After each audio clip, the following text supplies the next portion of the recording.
Assalamualaikum warahmatullahi wabarakatuh. Kembali bersama saya Nur Eka Susilawati, guru biologi SMA 1 Cicalengka. Baiklah, untuk hari ini kita lanjutkan materi sistem pernapasan pada manusia, yaitu mengenai mekanisme pernapasan, volume pernapasan, dan kelainan atau gangguan pada sistem pernapasan. Oke, yang pertama yang kita akan bahas adalah mekanisme pernapasan manusia. Nah, pernapasan manusia itu ada dua, ada inspirasi, ada ekspirasi. Kita bahas satu persatu.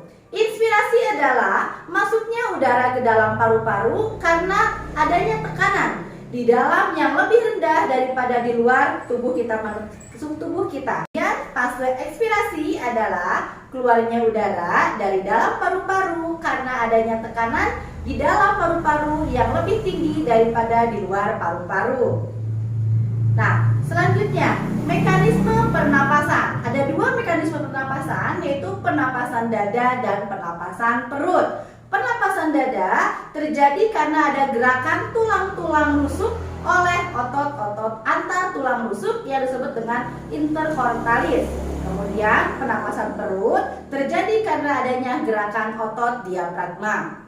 Nah, kita bahas satu-satu mengenai mekanisme pernapasan dada dan mekanisme pernapasan perut. Mekanisme pernapasan dada ada proses inspirasi, ada proses ekspirasi. Kita mulai dari inspirasi. Inspirasi, in itu adalah masuk, berarti otot antar tulang rusuk mengalami kontraksi. Kemudian rongga dadanya membesar, tekanan udara di dalam paru-paru mengecil, maka udara di luar paru-paru akan masuk ke dalam paru-paru. Nah, kemudian yang ekspirasi adalah keluarnya udara dari dalam paru-paru dikarenakan otot antar tulang rusuk mengalami relaksasi, rongga dada mengecil, tekanan membesar, maka udara di dalam paru-paru keluar.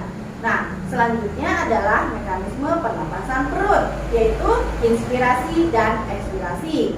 Inspirasi terjadi di mana otot diafragma berkontraksi dan mengalami pendataran, rongga dada membesar, tekanan kecil, maka udara akan masuk. Selanjutnya, ekspirasi yaitu otot diafragma mengalami relaksasi dan mencembung, kemudian rongga dada mengecil, tekanan membesar, dan udara keluar.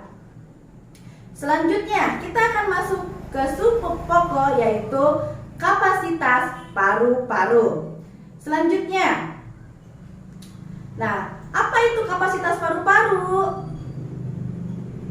Nah, kapasitas paru-paru di sini jumlah volume udara yang dapat ditampung oleh paru-paru. Di situ ada kapasitas vital, cadangan inspirasi, cadangan ekspirasi, residu, kapasitas residu fungsional, kapasitas inspirasi, dan tidak. Kita bahas satu persatu.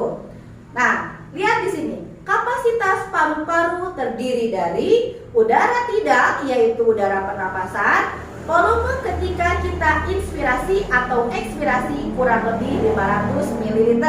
Kemudian udara cadangan inspirasi atau komplementer, yaitu volume ketika inspirasi kembali setelah kita mengalami inspirasi, yaitu 1500 ml.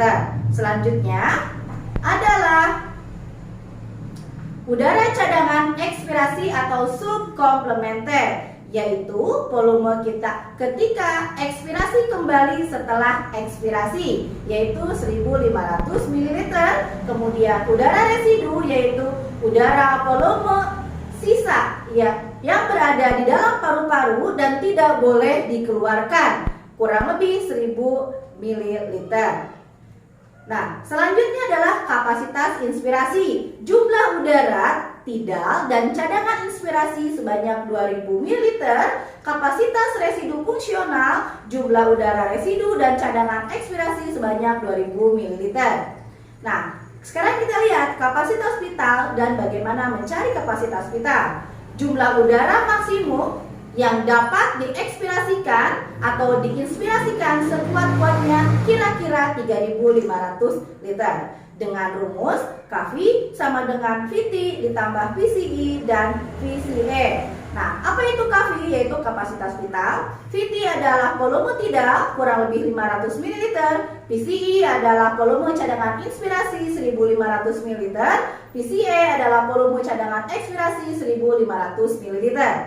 Nah, kapasitas total paru-paru. Apa itu? Yaitu jumlah kapasitas pita ditambah udara residu. Kira-kira jumlahnya 4000 ml.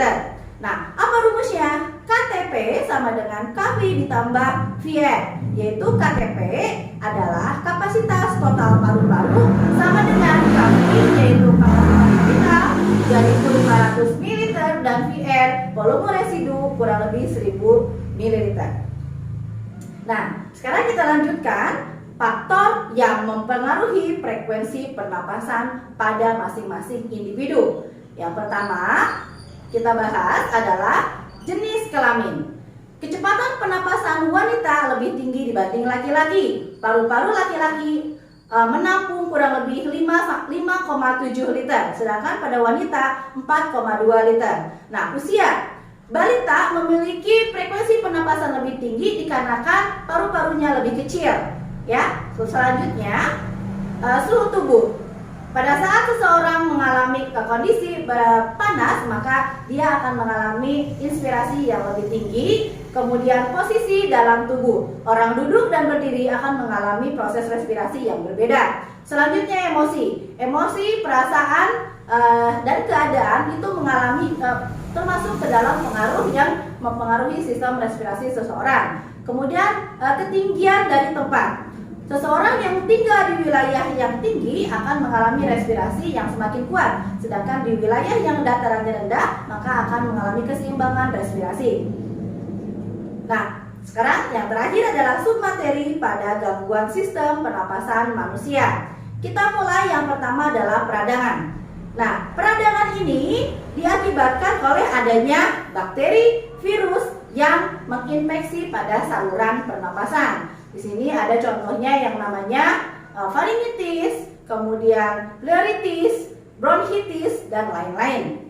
Nah, selanjutnya ada asfiksi, gangguan pengangkutan oksigen pada jaringan yang ada dalam paru-paru. Kemudian ada hipoksia, yaitu gangguan metabolisme tubuh akibat kekurangan oksigen pada jaringan. Kemudian ada asidosis, yaitu peningkatan kadar asam pada peredaran darah kita sehingga karbon dioksida dan oksigen akan terganggu.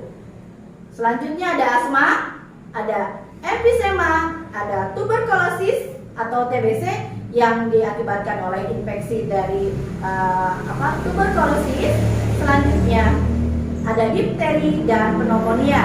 Pneumonia ini terjadi akibat adanya peradangan yang terisi cairan limpa pada paru-paru manusia. Nah, baiklah, itu semua adalah jenis kelainan pada sistem pernapasan manusia. Untuk sistem pernapasan saya anggap sudah selesai pada materi ini. Kemudian kita akan lanjutkan kembali.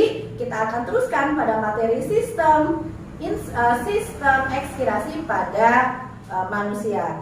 Demikian dari Ibu, terima kasih banyak. Wassalamualaikum warahmatullahi wabarakatuh.